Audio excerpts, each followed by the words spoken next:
赏花宴上，我被人下药，与马夫行了苟且之事，犹为京中笑柄。爹气得与我断绝了关系。逆女，我齐家的老脸都被你丢尽了。从今日起，我齐家再没你这个女儿，滚！儿娘本就体弱，伤心之下没几天便去。娘，您安心去吧，英英会好好守着您。公子，你到齐老夫人墓前。齐元英，别在这儿装死卖惨，这种脏了的身子还想进我郎家的门，做梦！你娘刚死，你就该安安分分守孝，也不看看自己配不配站在我郎彦凯面前。砸了！这种脏东西不配放在这儿。是公子。这些聘礼我如数抬回。哦不，现在不需要了。从今往后，我郎彦义与你这荡妇再无瓜葛，你就守着你娘的墓碑，孤独终老吧。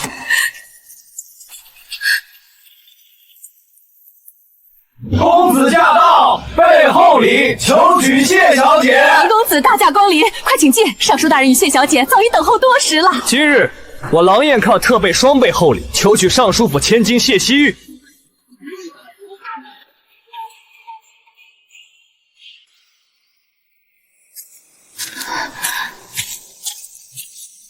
娘，英英来陪您了。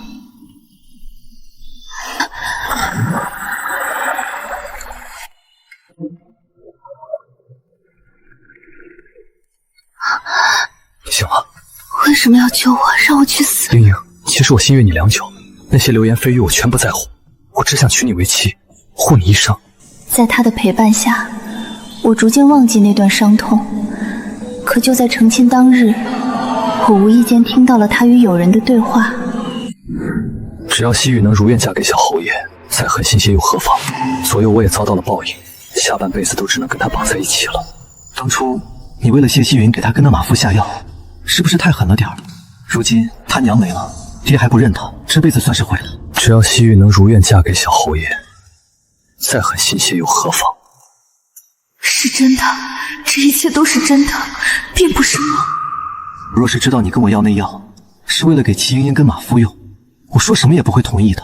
齐英英是个好姑娘，当年为了你受了那么多苦楚，如今你们既然都要成亲了，你还是好好待她吧，用下半辈子来补偿她，保她一生衣食无忧。不过我答应过西月，这辈子不会碰旁的女人，这件事还得请你帮忙。你还真是深情啊！一直等到谢希云嫁给了小侯爷，你才肯松口娶齐英英，如今又为了谢希玉，连碰都不肯碰她，你就不怕齐英英知道真相后会报复你和谢希玉？那个马夫，我早就已经派人处理了，真相会永远烂在土里。我更不会给他半点机会去伤害西域半分。况且他现在把我当成救赎，对我一往情深，百依百顺。只要你今夜帮我瞒过去，他绝不会怀疑。好吧，你想让我怎么帮你？你告诉他，当年他被那个马夫传染了脏病，无法根治，更不能再行房事。什么？然后再给他开副药，今天起就开始浑身发烂长疮，形如脏病，余生皆是如此。这样一来，他后半生岂不是都要活在痛苦之中？无妨，我会一直陪着他。英英，我想让所有人知道你很好。郎彦熙不娶你，是他没福分。离开他，你也能有个好归宿。我当时竟然感动得红了眼圈，如今想来，真是可笑至极。原来是因为谢希月嫁了人，他才忠于死心，肯娶我。而他情深意重的对象，从来不是我，而是谢希逸。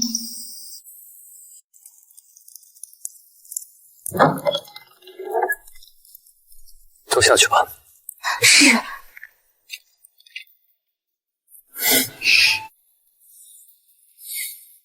怎么哭了？可是那些长舌妇人又在你耳边说了什么不该说的话？没什么，只是有些想我娘了。娘到死都还在担心我，可惜我没用，查了1年多也没查到当初害我的人，没法替我自己，替我娘报仇雪恨。夫君，你说我还能找到当初的罪魁祸首。会的，英英，我会陪你一起找的。夫君，你真好。若是将来我找到那人，我一定要将他跟他的同伙通通碎尸万段，以告慰我娘的在天之灵。你会帮我的，对吧？疼！抱歉，夫人，我刚才想到你这些日子受的苦吵，一时没忍住。冷斐然，光是说说就受不住了，你们的报应可还在后面着。有夫君陪着我，我不苦的。夫君，夜深了，我们歇息吧。英英，不可！我瞧你这几日脸色实在不好看。正巧我的好友宋玉仪还没走，就在府中参加我们的婚宴，我这就让他进来帮你把把脉，如何？夫君，你对我真好。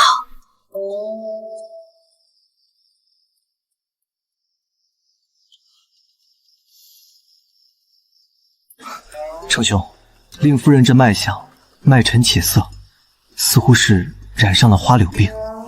就说那个该死的马夫，瞧着就不甚干净的样子，真是害苦了我的英英。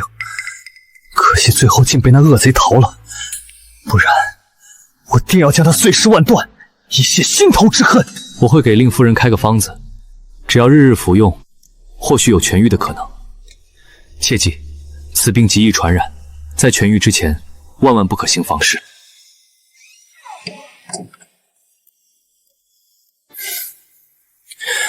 英英，别难过，我会一直陪着你治病，直到你彻底好了为止。冠冕堂皇，真是冠冕堂皇！为了不碰我，竟然把这种脏名头死死钉在我身上。夫君，是我没用，我竟然残破至此，甚至都不能像个真正的妻子一般服侍你。不可如此妄自菲薄，你也是被奸人所害，身不由己。英英，我并不在意这些，只要能跟你在一起，哪怕这辈子都不能碰你，我也甘之如饴。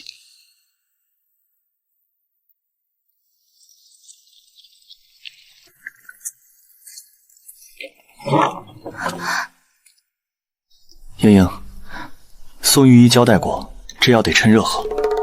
来，我喂你。好苦啊！夫君，这药比以往的都要苦100倍。良药苦口，听话，再喝一口。我不嘛，真的太苦了。夫君也尝尝，让我把这苦味分你一半。啊！不可！夫君，你嫌弃我？没有，我只是想起厨房有刚送来的新鲜蜜饯，吃那个解苦才好。你等着，我这就去拿。程斐然，原来你也怕身上长疮啊！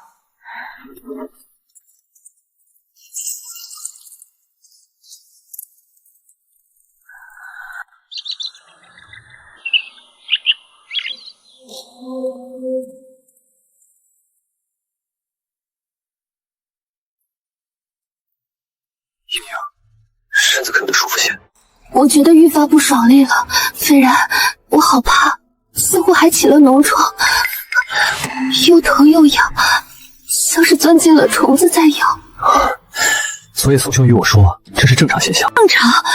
可我都快疼晕过去了。傻丫头，宋兄说这是在拔毒，体内的病灶化作脓疮逼出来，只要你每日都喝这药，是有可能会痊愈的。既然是宋大哥说的，那我喝。英英，看你遭这罪，我这心像被刀绞一样。可你身上这些疮，宋兄说千万碰不得，万一撕裂了伤口，我怕你疼。这段日子我便睡在外间小榻上守着你，不再与你同房了，好吗？斐然，难为你一片苦心，是我这身子不争气，连累你。哪里的话，你只要安心养病，我受点累算什么？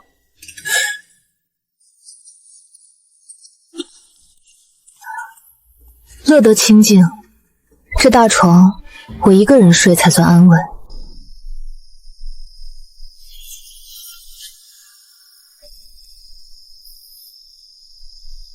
这1个月，他在外头都见了谁，说了什么，可都记下了。回大小姐，一举一动皆在掌控。爹娘，你们当年的未雨绸缪，终成了女儿今日的保命符。我爹贵为宰相，娘亲家底丰厚，断绝关系是做给外人看的。可那丰厚的陪嫁，还有这些能用的人手，在我出嫁那天，爹娘早已尽数给了我。程飞然以为我是一个能随意拿捏的病弱孤女，却不知这整座宅子都是我齐婉英布下的天罗地网。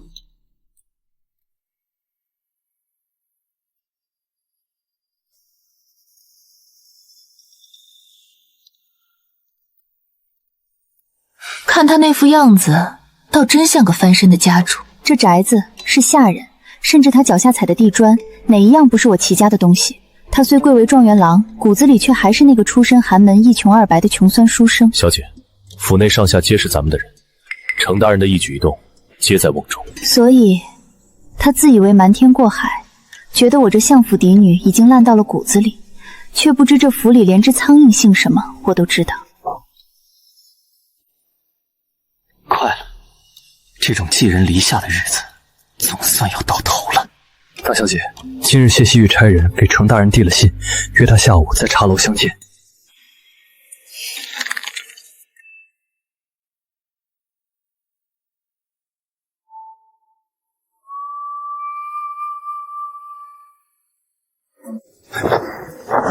太沉闷了，这件不，颜色太老气。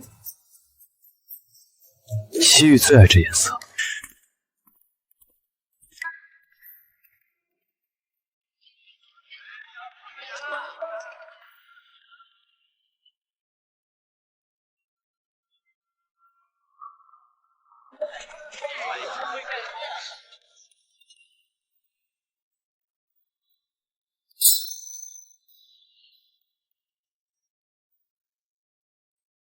原来他在面对心上人的时候是这副小心翼翼的模样。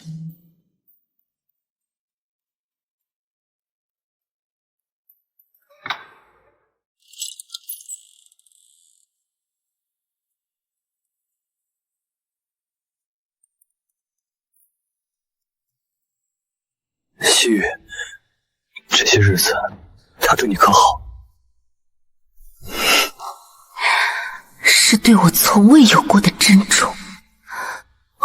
飞然哥哥，对不起，玉儿让你受委屈了。不委屈，只要能看到你平安，我做的这一切都值了。不过是娶了一个被人糟蹋的女人罢了，这又算得了什么？玉儿，为了你，我便是死也甘愿。娶她，不过是为了咱们的将来寻个垫脚石。你且忍忍，我这心里从始至终只有你一人。被人糟蹋，垫脚石。程彩然，原来这就是你挂在嘴边的相思入骨，真是一对郎有情妾有意的狗男女，倒显得我这满堂陪嫁相辅情分，全成了你们野鸳鸯的垫脚砖。飞然哥哥，为了玉儿，你真的什么都愿意做吗？连命都不要，连名声都不要了吗？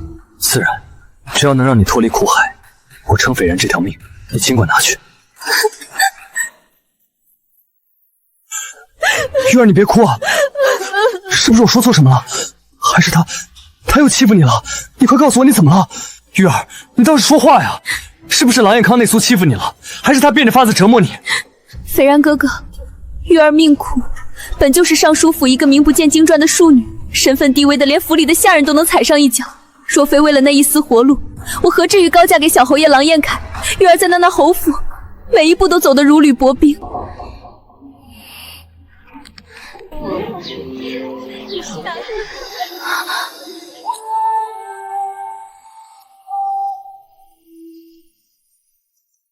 谢家姑娘真是这京城里最纯净的姑娘啊！冰清玉洁，不染尘埃。这京城的男人全被这一双小白兔眼睛给骗了。什么高价？是他郎彦强配不上你，你在我心里比那麒麟鹰高贵千倍万倍。我郎家绝不娶这等荡妇。郎彦凯曾有我这么个荡妇未婚妻，名声扫地，让他丢尽了脸面。后来再找他那双势利眼，自然是更中意谢希约这样的纯净姑娘。飞然哥哥，玉儿当时也是为了家里，才不得不会看中郎家的权势。什么不得不？谢希玉，是你早就看中了郎彦凯的家世，在那百花宴上，在那诗会上，你多少次故意制造巧遇，多次抛出橄榄枝，你们二人很快就一拍即合，搞在了一起。一开始，他娶我时确实是满意的，百般娇宠，可时间久了，他便没那么稀罕了。所以，月儿在侯府的日子并不好过。虽然哥哥，若是连你也不疼我，若是连你也不疼我，我真的活不下去了。他竟敢如此待你！凯到底是青梅竹马，自幼定了亲。当初他对我确实是有那么几分真感情的，这种真情在权力与尊严面前，脆弱的不堪一击。可男人大抵都是贱种，喜欢得不到的东西。如今过去了1年多，他倒是想起了齐莺莺的好来。我亲眼看见他对着那贱人的画像发呆，甚至还随身带着那贱人曾经送给他的香囊。他这是在羞辱你！羞辱，这只是开始。再加上我嫁给了程斐然，他越发心中不是滋味，时常惦记我起来。这1年来，我总是让手底下的人放出消息，当初是被人陷害的，在追查当初害我的凶手。程显然，你这状元郎的位置坐得可还稳当，怕是忘了能过上这般日子，背后是我爹付出了多少。男人顺累了，总是就把人忘了。顺累？他程斐然是顺累了，可我呢？现在京中对齐泱泱的风评已经逐渐好转。那些长舌妇明里暗里的说，当初郎彦凯要是娶了她，可比娶我这个花瓶好多了。论家世，论手段，我谢谢哪点比不上他？玉儿，你别听那些风言风语。我怎么能不听？谢希英长得也顶多算是清秀，比这齐莺莺相差甚远。这话连老侯夫人跟郎彦凯也总是在我面前说，他们说我不如他。斐然哥哥，我想让1年前的事情再次重演一遍，并且这次仍旧要你帮忙。上次是她的未婚夫抓奸，这次要成了她的丈夫捉奸，并且这次还要再多找几个男人与她厮混，彻底坐实她浪荡的名声。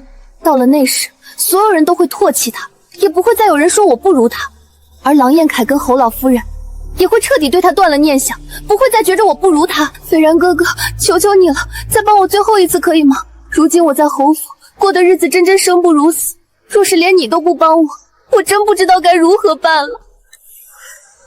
斐然哥哥，难道就连你也觉得齐莺莺比我好吗？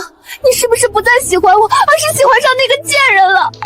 若是连你心里都没了我，那我活着还有什么意思？不如淹死在湖中算了。淹死在湖中？谢希月，你最是惜命，怎么舍得死？希月，这世间女子，便是全都加在一起，在我心中也抵不上你半分。你怎可说这些话伤我的心？你可知道，我娶齐妍英，都是为了你。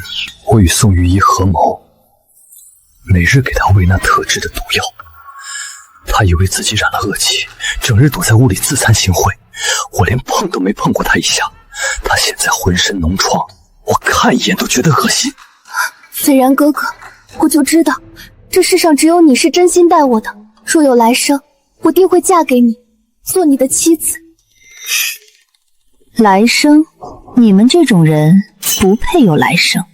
这出戏才刚开场，我为你们备的大礼很快就会送到眼前。半月后，皇后之母荣国公老夫人生辰，她素来礼佛，会去同音寺烧香，届时京中权贵皆会前往贺寿。程斐然打算暗中给我与几名和尚下药，让我在寺庙竹林行苟且之事，再带人捉奸。我身上的脓疮一看就是花柳病，届时让所有人都看到我得了脏病，还跟几个和尚在佛修之地行这等事，那我这浪荡妇人的名声，就算是跳进黄河也彻底洗不清。我在他老人家生辰大典上闹出这种丑闻，无疑是对皇亲国戚的大不敬。即便我不死，荣国公府也绝技不会有我的好果子吃。他们这是想要再逼死我一次。大小姐，程大人刚走。谢希玉呢？他是在程大人离开半刻钟后才出来的。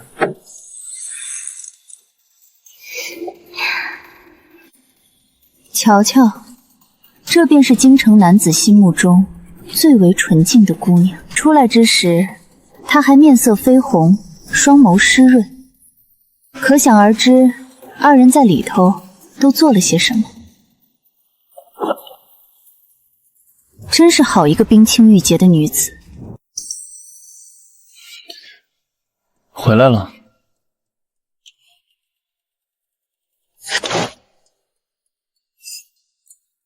见你回来这么晚，倒是有些稀奇。今日出去了？是啊，难得出去透口气。去年那桩丑事发生后，我每现身街头，背后总少不了那些如芒在背的指点与嘲笑。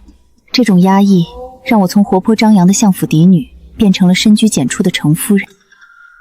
嫁给你这么久，我还是第一次单独出门。哦，去了何处？同以前的闺中密友去茶楼喝了盏茶。夫君这是怎么了？可是茶水太烫，惊了神。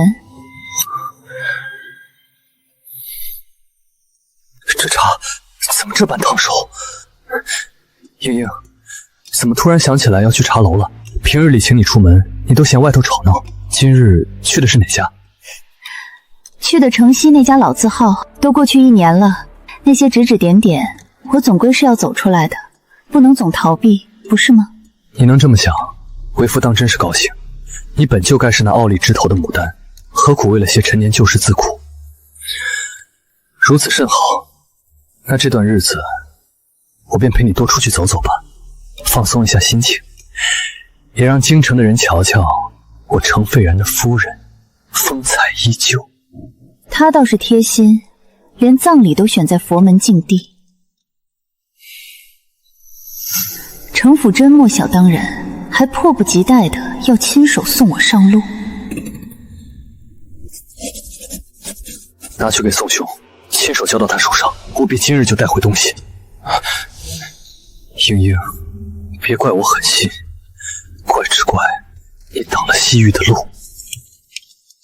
程兄，这1年来我都看在眼里，齐姑娘对你情深意重，不仅将你家中打点得井井有条，事事替你考虑。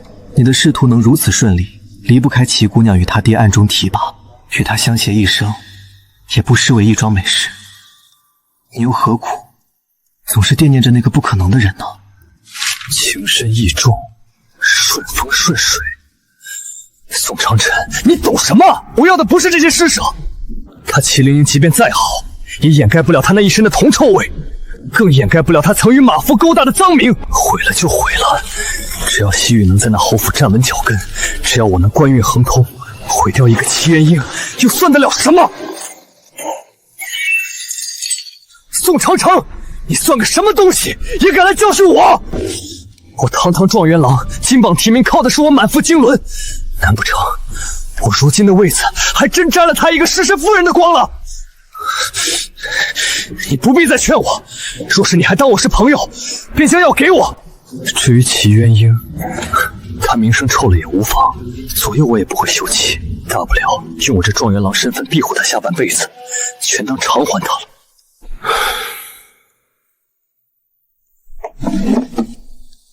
去吧，交给他。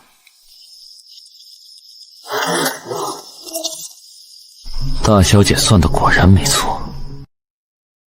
偿还？程斐然，你的命可还不起。小姐，信已调包，药也换好了。好，我亲自给他搭个戏台。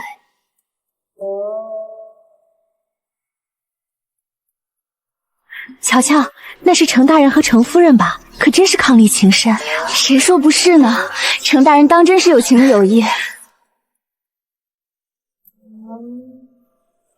夫君，今日这成衣铺子也逛了，首饰也打了，咱们该回了吧？不急，茶楼、酒楼、游湖，这2日咱们都去了个遍。英英，为夫只想让你开怀，多带你出门走走，省得你在府里憋坏了。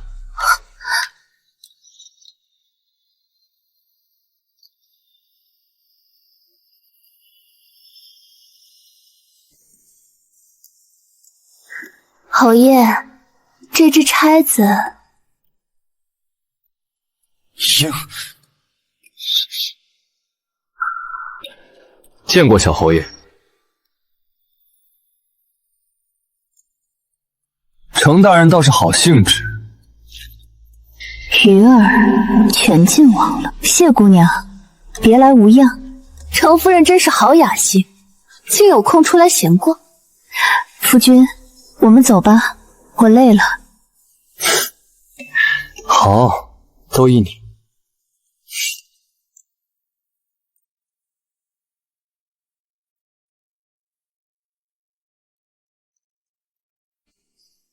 夫君，昨日不是说好了，今日要去茶楼听断桥残雪吗？马车可备好了？备好了，自然备好了。答应夫人的事，为夫怎敢忘？何必夫人做事心切？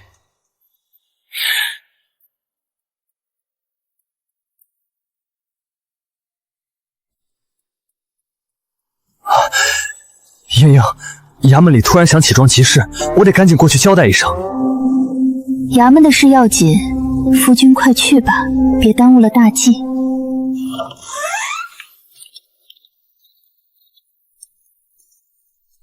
跟紧了，我要知道他们每一步的算计。斐然哥哥，你可算来了！他腰间还带着那贱人的荷包。玉儿莫急，过了明天，他只会觉得它脏，再不会看它一眼。我要你保证万无一失。明天宴会上，我要让他彻底烂透。放心，药已换重分量，和尚也打点好了。明日竹林之约，就是他的死期。大小姐，他们正在商量明日宴会上的捉奸细节，想让小侯爷彻底厌弃您。一天都不想多等，那便成全他，让他们在最后这一刻多温存些吧。毕竟以后只能去大牢里叙旧了。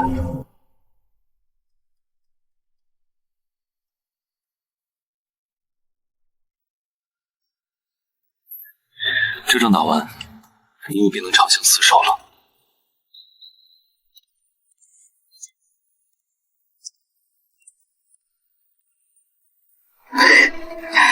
哟，这不是齐姑娘吗？怎么，当初那档子脏事儿传遍京城，哪还能像你这般没皮没脸的坐在佛前听书？这话别人说我不信，她可是全京城最纯洁的女子。若是她被人陷害失贞，难怪当初狼侯爷会选她弃了齐家，可不是吗？那是将贞洁刻在骨子里的人。何止，我还听说她跟亲爹相处都会避嫌，恪守男女大防，绝不单独相处，连见面都隔着帘子。这女德的典范。这齐莺莺长得太过艳丽，差了108000里。就是。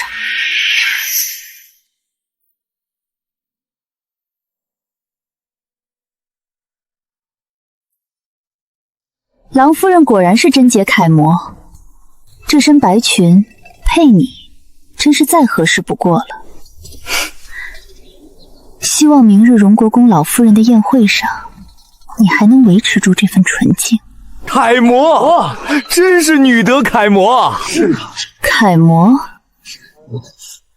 希望你们明日看清了这纯洁无瑕下的真真面目，还能继续这么说。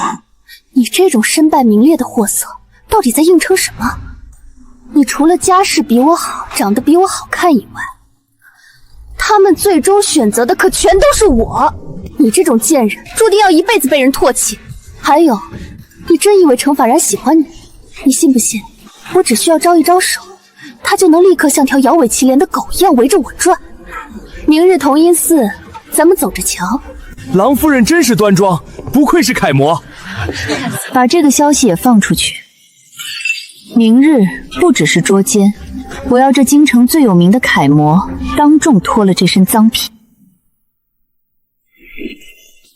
程求道，他还没回来。回大小姐，程大人此刻正在城北排队。城北，为了给他的心上人买那口糕点。正是，谢希说想吃，他排了2个时辰，怕是早将您忘得一干二净。为了博红颜一笑，堂堂状元郎倒也舍得下这身官皮去排队。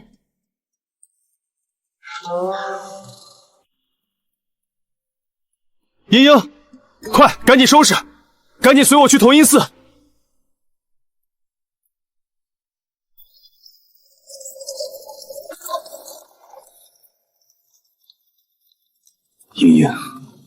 别怪我，要怪就怪你占着这程夫人的位置，挡了我的青云路。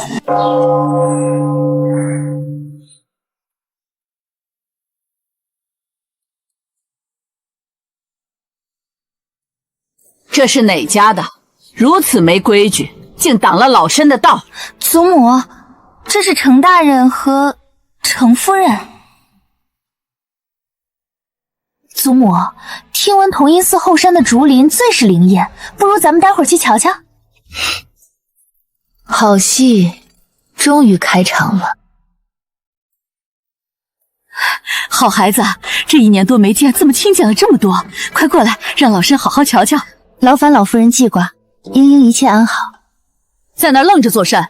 没见着程夫人在跟老身说话吗？瞧瞧，这谢溪水成日端着纯净模样，不如个失嗔的齐家女。这郎小侯爷的眼珠子都快掉在齐莺莺身上了，真是一出好戏。得意吧，尽管得意。没想到今天齐姐姐也来了，我很是期待今日的寿宴。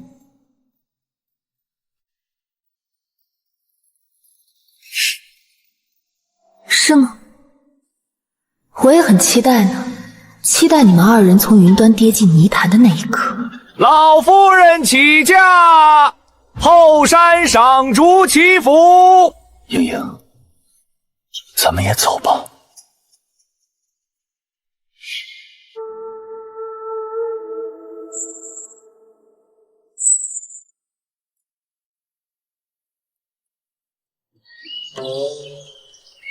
莺莺，这山上风大，喝口热茶暖暖身子。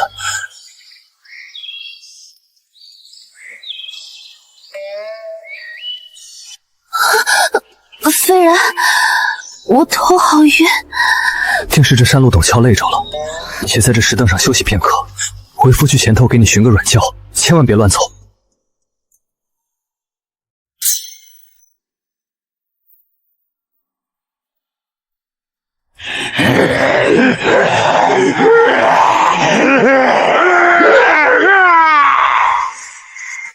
绑了，堵住嘴。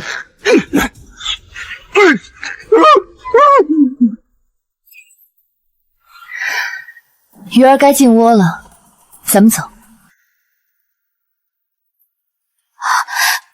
快看看，那贱人是不是已经就要自己了？小没事。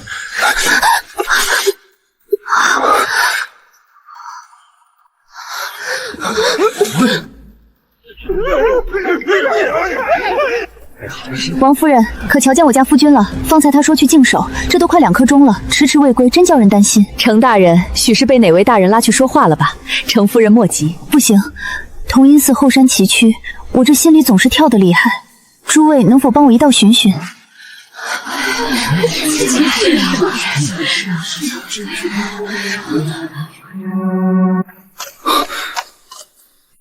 莺莺，你慢些。那程飞然若是有心夺你，你寻也无用。小侯爷请自重，莺莺在找自家夫君，不敢劳烦侯爷挂心。夫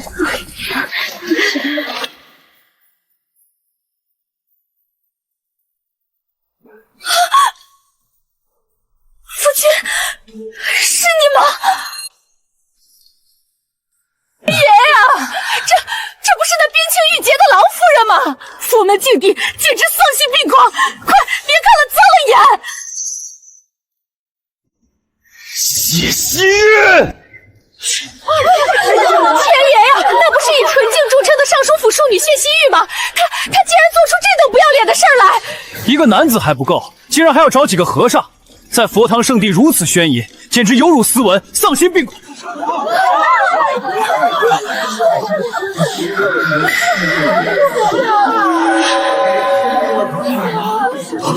你们快看，那不是齐莺莺的夫君程飞然吗？他跟谢希玉的身上全是脓疮。你这个贱人，你骗得我好苦！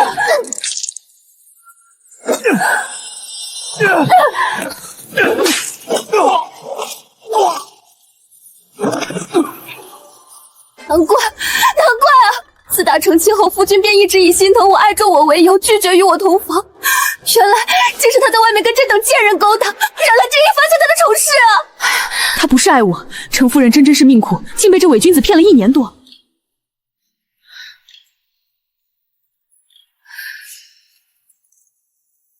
敢在我母亲生辰宴上如此放肆，统统拉下去！竟然是他，那个曾被全京城唾弃、被程斐然派人追杀的1年前的马夫。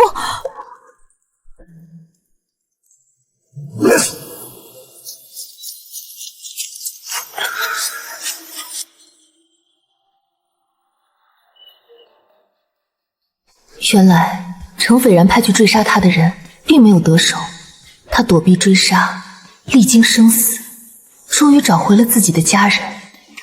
他竟是荣国公老夫人17年前被拐走的幼子。他一直隐姓埋名，是为了查清当年陷害一事。荣国公府原本就打算趁着这次受剑，将千娇百宠的小少爷正式介绍给京城权贵，更要趁此机会洗清他身上背负了1年的冤屈。这些肮脏东西脏了老夫人的眼，带去官办处，我要亲审。是。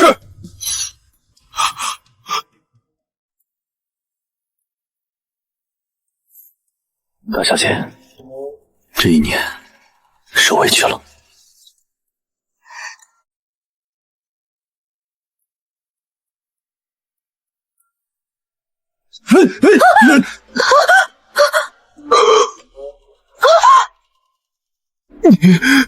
你怎么可能还活着？你是马夫，你是那个贱种，这不可能，你是鬼！哼，程斐然，你当日为攀附相府嫡女，买通叔伯陷害我这个马夫与大小姐私通，这1年派多少杀手杀我？这些杀手口供，你与谢希月、宋玉仪密谋下药害人，证据确凿，天网恢恢。老夫人，程斐然不仅陷害少爷，更是狼子野心，卑劣至极。新婚之夜，他串通宋玉仪，谎称我被少爷传染脏病。这1年，他以心疼我为名不同房，实则在外与谢希玉苟且，怕我发现他一身脓疮。老身还没死，京城容不得魑魅魍魉，请愿判。回老夫人，小少爷脉象稳健，程夫人亦是清白之躯，2人身子康健，并无病症。分明是这2人有花柳病，竟推到齐渊燕身上。齐渊燕真是可怜，清清白白被坑了1整年，还纯净无瑕。小侯爷真是眼瞎，捡芝麻丢西瓜。劳烦院判也替我把脉。小侯爷无碍，身子康健，并未染病。谢希雨，你这个满口谎言的贱人，这是休书！你这脏货，我侯府容不得你！侯爷，我是被陷害的，我爱你，你不能休我！滚开！这个脏女人，别碰我！狼烟凯，有什么冲我来？对弱女子动手算本事，你薄情寡义！既然你想当痴心汉，本侯成全你。这就是报应。脏病，我有脏病！我不要烂掉！是你传染我的！你毁了我，跟你拼了！希月，你打我？我没有脏病，我只有你一个。为你，我没碰过麒麟宴。你没别的女人？床哪来的？是我传染你的！不对，这药不对。希月，这是个齐茵茵的药，长脓疮装脏病，不知怎能到我们身上。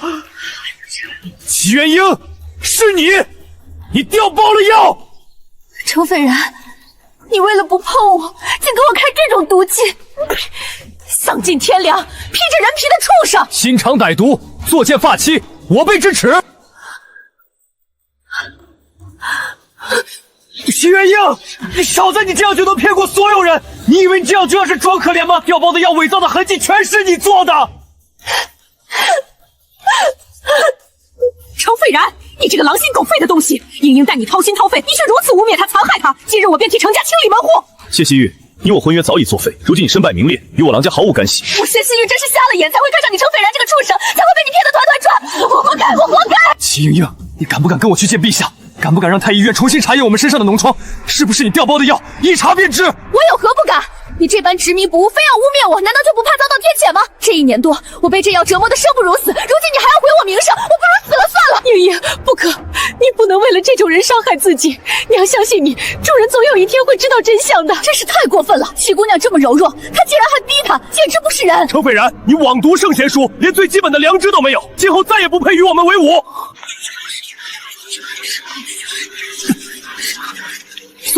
宋兄，你可来了！快帮我查验一下身上的脓疮，还有你给我开的药是不是被人调包了？齐莹莹，是齐莹莹调包了你的药。宋御医，您可一定要为我做主啊！程斐然他为了羞辱我，让您给我开那种恶毒的药，如今他事情败露，却反过来污蔑我调包药物。您快说说，只能说说您当初是不是受他所托给我开了那种药？宋兄，你怎么了？你快说啊！当初是你告诉我那种药吃了只会长脓疮，不会伤及性命。你快告诉大家，是齐妍莹调包了药。各位宾客，实不相瞒，当初确实是程公子找到我，让我给他开一种能让人长脓疮、形似脏病的药。他说要用来对付齐姑娘。不是的，宋兄，你记错了。我是让你开药对付齐妍莹没错，但我没让你把药给我和谢希玉啊。是你和齐妍莹串通好的，对不对？程公子，我没有记错，也没有和任何人串通。当初我给你的药就是你要的那种。至于你和谢姑娘身上为何会出现脓疮，我就不知道了。事到如今，你还不肯承认吗？你不想娶我，不想让我玷污你的名声，就想出这样的法子来羞辱我、除掉我。如今你和谢姑娘身败名裂，都是你咎由自取啊！程发然，我终于明白了，原来从一开始你就是在利用我。你和齐元英联手，就是为了毁掉我、毁掉谢家，对不对？不是的，希儿，你听我解释，真的不是这样的。是齐元英，是他陷害我们，是他和宋玉英串通好的。程斐然，事到如今再狡辩也没有用了。你残害发妻，污蔑他人，名声尽毁，今后你在京城再也无立足之地。各位宾客，今日之事大家也都看清楚了。程斐然狼心狗肺，残害发妻，我程家没有这样的子孙。老夫人，我们走吧，我不想再在这里看到这个人，他让我觉得恶心。好，咱们走，以后再也不跟这种人有任何牵扯。程斐然，我们之间若有来生，我再也不想遇见你。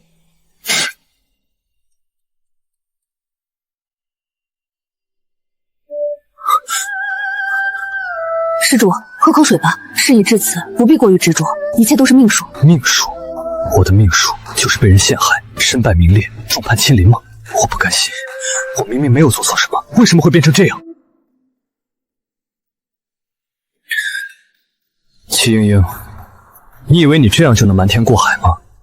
你以为宋御医帮你作证，就能让所有人都相信你吗？我一定会找出证据，证明你的罪行。程反然，你都已经这样了，还嘴硬？你没有证据，谁会相信你？再说了，宋御医已经为我作证，你所说的一切都是污蔑，都是你狗急跳墙后的胡言乱语。程公子，事到如今，你还是放弃吧。你没有任何证据，再纠缠下去，只会让自己更加难看。宋御医，你敢不敢看着我的眼睛？再说一遍，你没有和齐莹莹串通，你敢不敢发誓，你给我的药没有被调包？我没有什么好发誓的，我说的都是实话，你不信也没有办法。各位，你们看，宋御医不敢看着我的眼睛，不敢发誓，这说明什么？这说明他心里有鬼。程斐然，你休要在这里妖言惑众！你再在这里胡言乱语，休怪我对你不客气。不客气，老夫人，你现在眼里只有齐欢英这个毒妇，哪里还有我这个程家子孙？你被她蒙蔽了双眼，她就是个蛇蝎心肠的女人，她害了我，害了谢希月，害了程家，你总有一天会后悔的。程斐然，你已经被逐出程家，就不要再在这里败坏程家名声了，赶紧离开这里，否则我们就对你不客气了。你们也被齐元英蒙蔽了，她是个毒妇，她陷害我，你们竟然不相信我！老夫人，你看他还是这么执迷不悟，我们还是赶紧处理完事情，离开这里吧。好，英英，我们现在就处理他，让他再也不能在这里污蔑你。齐莹莹，你给我等着，我一定会找出证据证明你的罪行，我一定会让你付出代价，我说到做到。英英，委屈你了，不过现在好了，程夫人那个畜生已经被赶走了，再也没有人能伤害你了。老夫人，多亏了你，还有宋御医，若不是你们，我现在还不知道被程夫人污蔑成什么样子呢。齐姑娘客气了，我只是做了我该做的事情，陈公子一时糊涂，做出了伤害你的事情，我能帮你证明清白，也是应该的。七姑娘，你真是太善良了。是啊，是啊，七姑娘，程斐然那个畜生不配拥有你这样的妻子。多谢各位宾客的关心，我只是做了我该做的事情。如今事情已经过去了，只希望以后能安安稳稳的过日子。多谢各位宾客今日前来，也多谢各位为莺莺做主。今日之事辛苦大家了，今后程家一定会好好补偿莺莺。七姑娘，今日之事我都看在眼里。程斐然固然歹毒，但你也并非表面上看起来这么简单吧？郎公子说笑了，我只是一个柔弱女子，被程斐然残害，能保住性命，能证明自己的清白，就已经很不容易了。是吗？可我总觉得事情没有这么简单。宋玉一的反应，程斐然的坚持，还有你那恰到好处的委屈，都太刻意了。郎公子，您多虑了，齐姑娘确实是被冤枉的，我可以作证，陈公子所说的一切都是污蔑。宋雨一，你最好想清楚，你所说的每一句话都要负责任。若是日后被我发现你陷害程斐然和谢希玉，我定不饶你。郎公子，我不敢，我说的都是实话。郎公子，您可以不相信我，但请您不要污蔑宋玉一，他只是帮我证明清白而已，没有做错任何事情。好，我相信你们。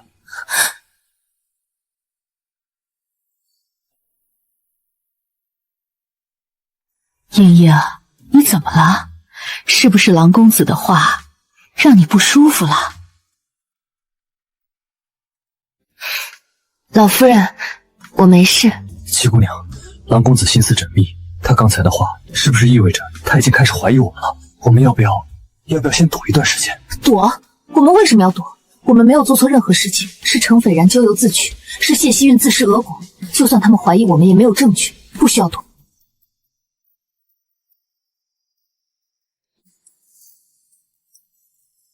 真是没想到，程斐然居然是这样的人，残害发妻，将他逐出程家，否则程家的名声都会被他毁了。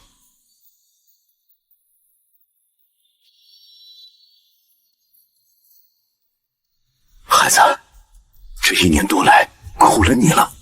不苦，爹，我亲手找出恶人，真相大白，娘在天之灵安息了。玉儿，我本想风光娶你，奈何……程斐然，没用的东西，就不要扎手！我瞎了眼跟你。希月，我只能抄书养家，你再忍忍。忍？官没了，饭都吃不上，你这个废物！贫贱夫妻百事安。恶徒自食恶果，清白人家守得云开见月明。这不是？怎样了？走，快走！小父王好，莺莺，岳父，罪臣求见，我被蛊惑，我错了，何里恕我不认？相爷说覆水难收，莫脏相府地景。我不理你，是你连让我动怒的资格都没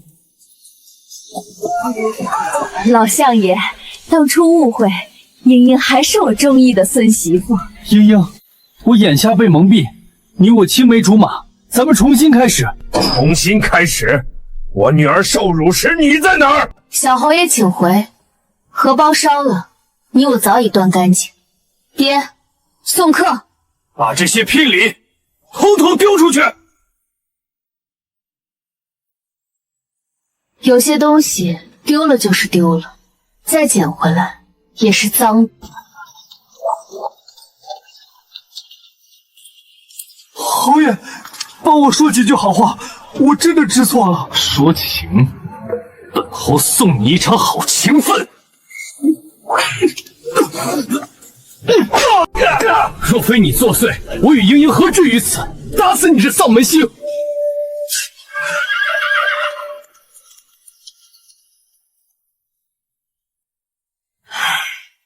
好孩子，老身带孽障来谢恩，更是来提亲。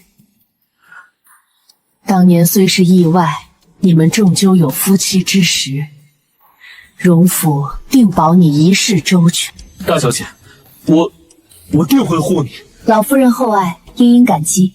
你我是意外，是受害者，并无儿女私情，只有患难之意。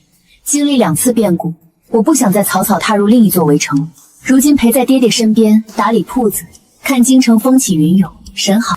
哼，这种歹毒脏东西留在这儿污了茵茵的清净。拉远些，再打！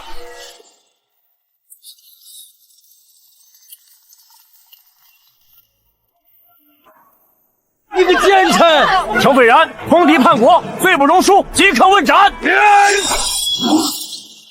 所有罪孽终有归途，从此世间再无困于爱恨的齐莺莺。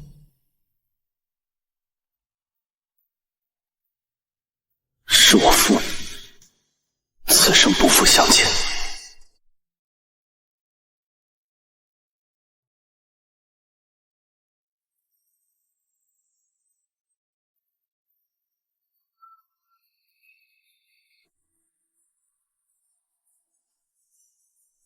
荣家也走了，往后你可有打算？爹，我嫁过一次，看透了情情爱爱，以后不想再嫁了。我想去学习医术，亲自走走，看看我朝的大好河山。医术该用来救人，不是害人。我想用双手救更多像曾经的我一样绝望的人。好，不愧是我齐家的女儿，明日我去求院判收你为徒。谢谢爹。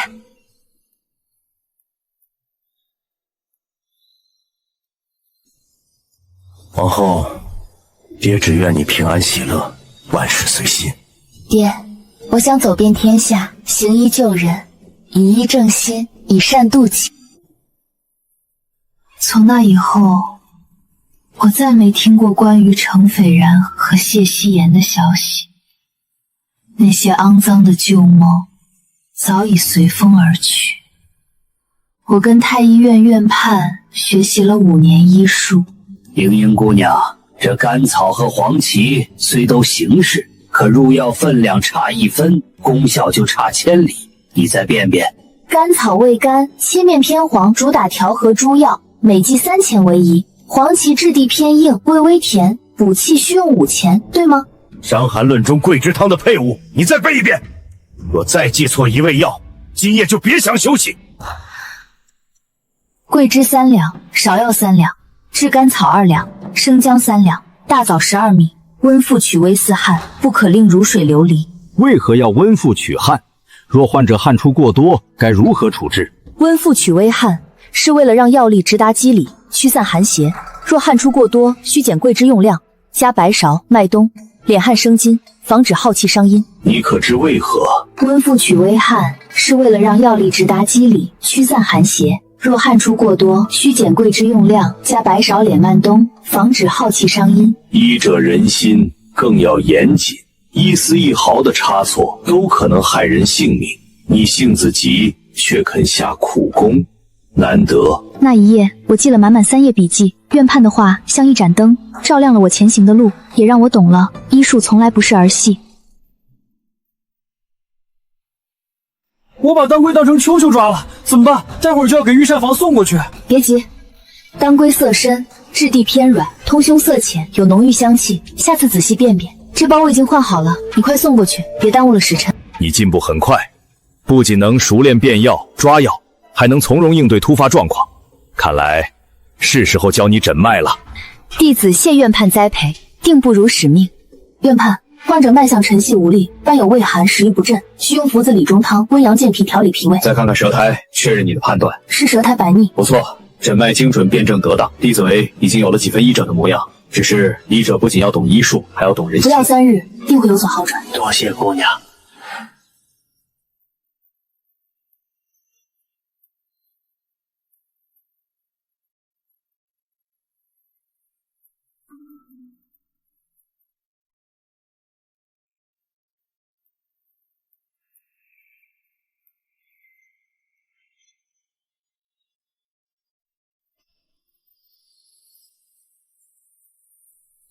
姑娘，求你救救我的孙儿，他烧了1天1夜了，浑身发烫。大娘别急，孩子是风寒入里，引发高热，我给孩子扎几针，再开一副退烧药，很快就会好的。大娘，这药熬的时候加2颗红枣，早晚各服1次。服药后让孩子好好休息，多喝温水，忌辛辣寒冷。多谢姑娘，多谢姑娘，你真是活菩萨啊！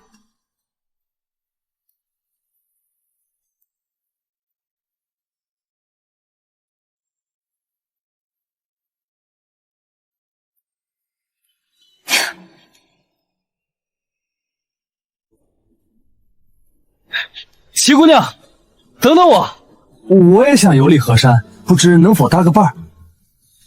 对了，说个八卦，城东落魄程书生，你还记得？他怎么了？谢希玉过不惯苦日子，爬了王员外床，闹着当第18房小妾。他妻亲手解决了他心心念念的娘子。快走吧，不然天黑到不了下一个镇子。后来呢？后来他杀人偿命，判了秋后处斩。原来如此。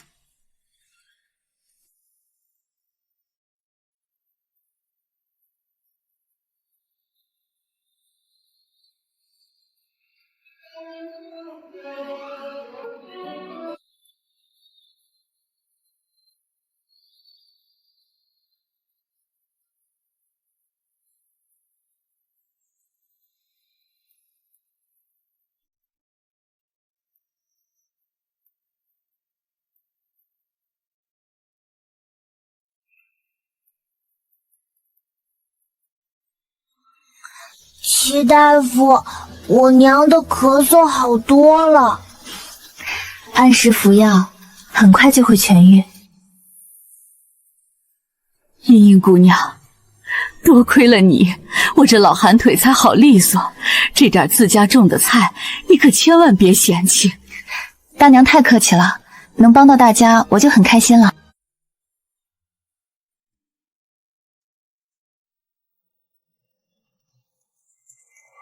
齐大夫，求你救救我的孩子！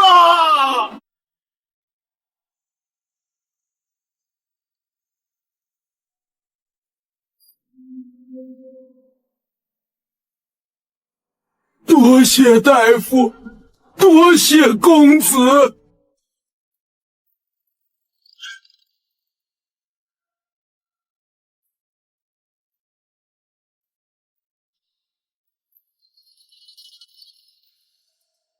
你辛苦了。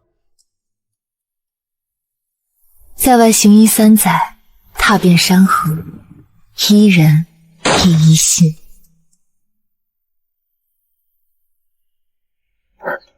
爹，女儿回来了。回来就好，回来就好。看你瘦了，却也更稳当了。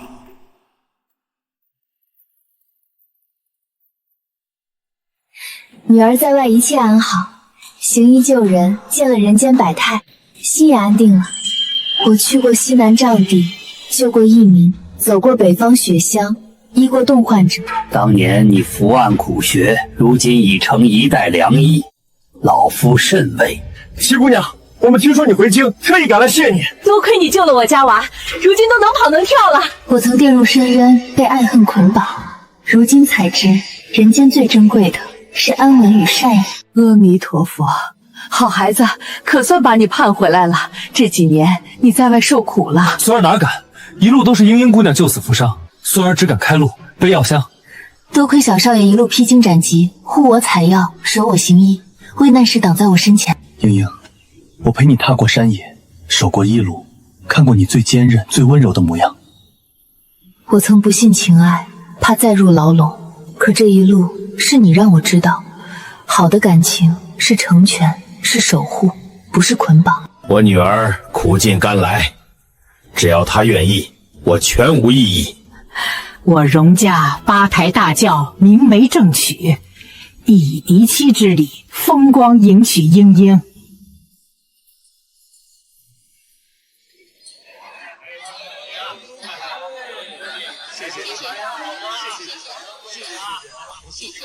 小姐，到荣府接头了。好。是齐姑娘，当年受了那么多苦，如今终于得偿所愿。荣小少爷一路护她行医，真心实意，这才是好姻缘。茵茵，从今往后，我护你一生。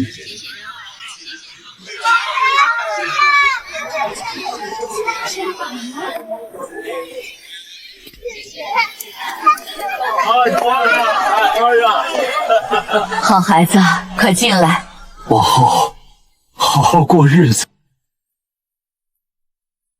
爹爹喝茶，女儿不孝，往后不能常伴左右，您多保重。老夫人喝茶。爹，祖母，我向你们保证，此生只此一妻，护她，敬她，爱她一生一世。齐姑娘，我们听说你大婚，特意赶来贺喜。你是好人，该有好福气。爹爹，快追我呀！慢点跑，别摔着。慢些玩，小心脚下。别怕，爹爹在。累不累？快歇会儿。齐姑娘，一点心意，多谢你一直惦记我们。哎，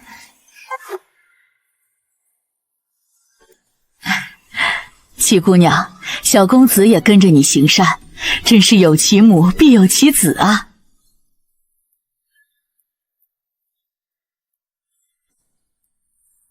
娘亲，爹爹，花开了。这是娘亲种的药草，能治病救人。以后爹爹教你护娘亲，娘亲教你依人心。念安这个字念安，平安的安，安稳的安。啊，娘亲，安要永远陪着娘亲爹爹。我们念安真乖，往后爹爹娘亲一直陪着你。春眠不觉晓，处处闻啼鸟。春眠不觉晓，处处闻啼鸟。慢慢念，不着急。